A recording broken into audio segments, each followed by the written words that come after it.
Hello children, welcome to the biology class. Yesterday class we have discussed about the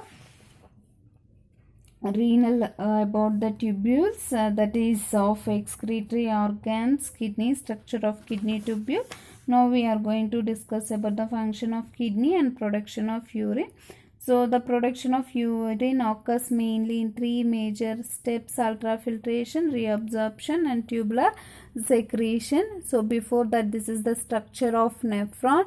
So in the earlier class we discussed about the proximal convoluted tubule, Bowman's capsule, and the arteriole from renal artery, arteriole from glomerulus. You know glomerulus, right? A mass of blood capillaries, that is glomerulus, and a branch of renal vein, where artery and vein are those where the blood pair of renal arteries that branch from the dorsal aorta enters into the respective kidneys. Each renal artery branches and rebranches several times and give rise to the arterioles. On each arteriole enters the Bowman's capsule. See here, each arteriole enters the Bowman's capsule under the name of afferent arteriole,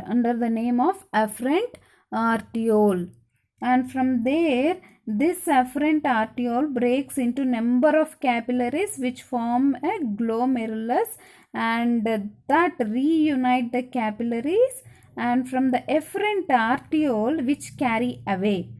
Efferent meaning carry away. The efferent arteriole, after emerging from the Bowman's capsule, run and break up into second capillary network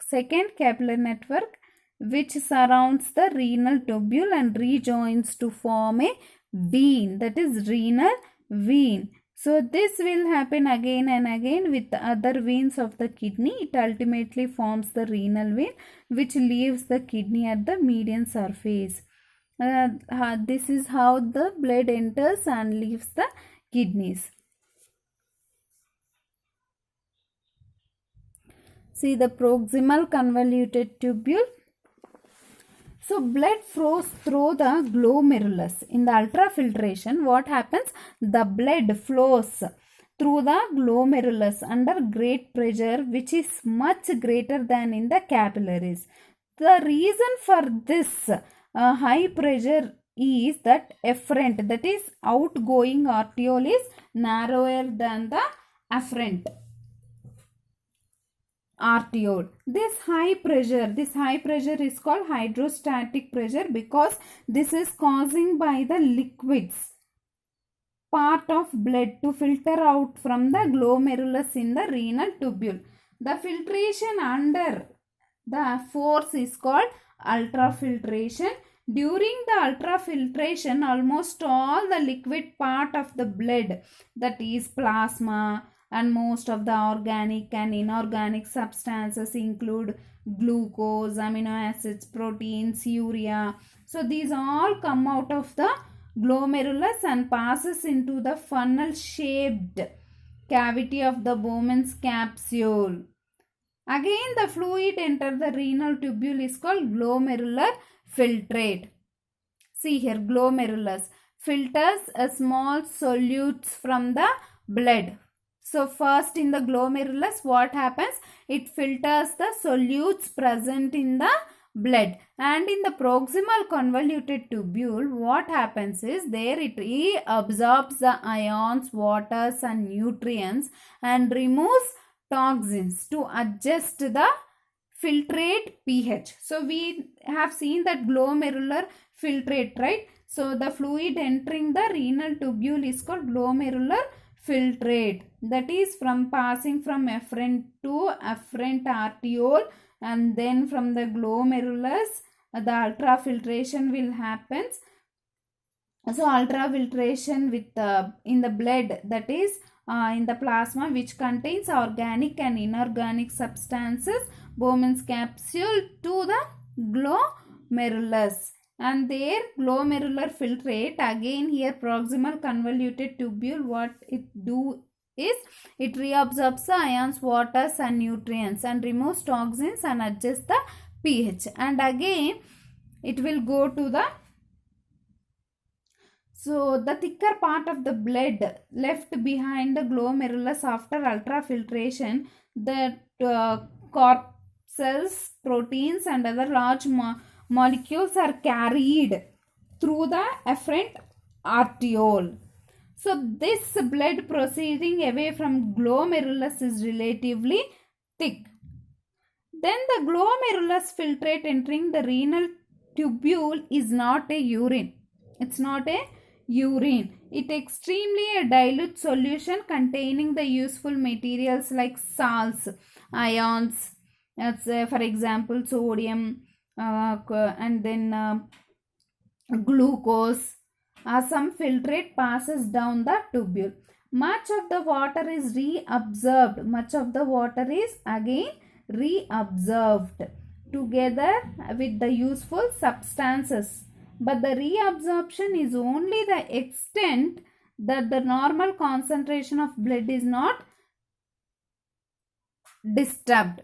In the descending loop of Henle, what happens? The aquaporin allow the water to pass from the filtrate into intestinal fluid, and again it goes to the ascending loop, that is loop of Henle, reabsorb sodium and chlorine ions from the filtrate into the intestinal fluid.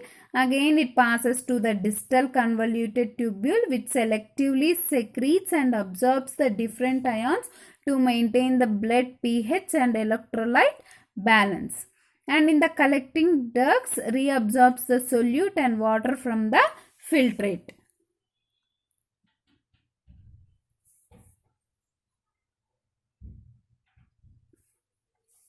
So blood flow from the heart to the aorta in the renal artery, then reaches to the interlobular arteries, then it goes to the arteries that are arcuate arteries, then the interlobular arteries are finally goes to the afferent arteriole.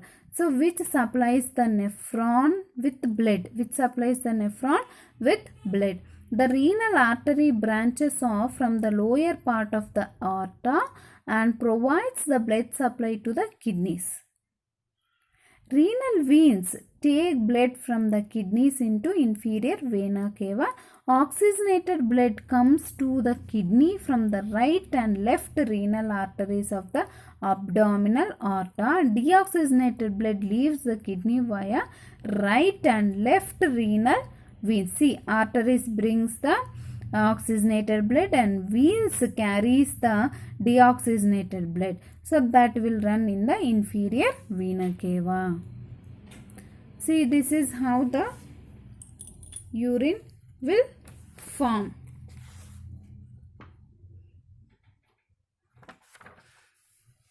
See, tubular secretion like potassium in the normal course and large amount of foreign chemicals like drugs like insulin, or if any medicine we have taken, or a alcohol. So in the form of urine in the distal convoluted tubule.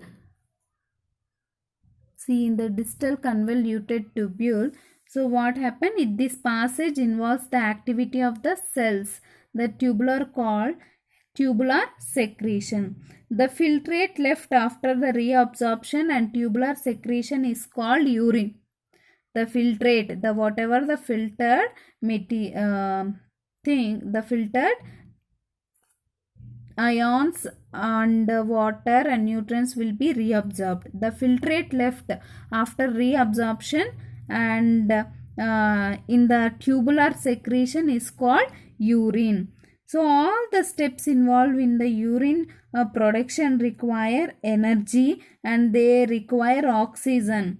So that is 6 to 7 times more than the which we require for muscle. Next, urine secretion.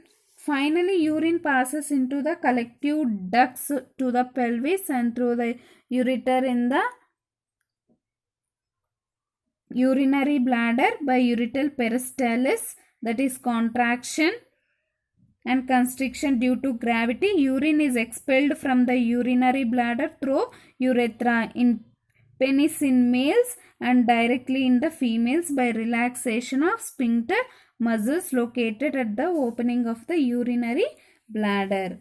So such process is called microuretation.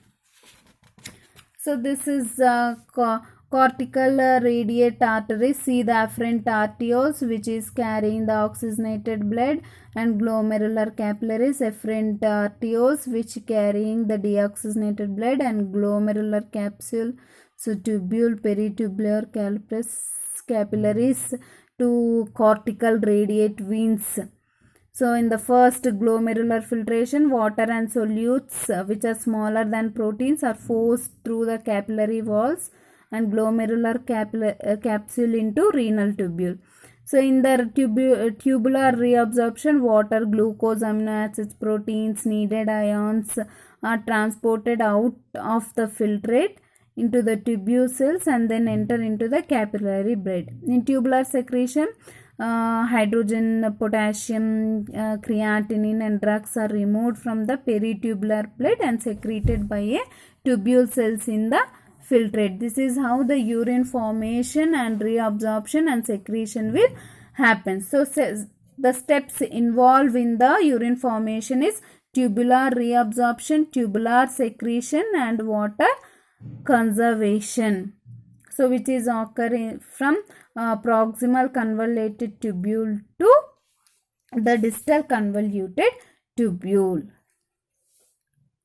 This is how the urine formation will takes place. See the water transportation from the renal tubule and filtrate. So water conservation removes water from the urine and returns it to the blood. So this is how the urine formation will takes place. In detail we'll discuss in the next class.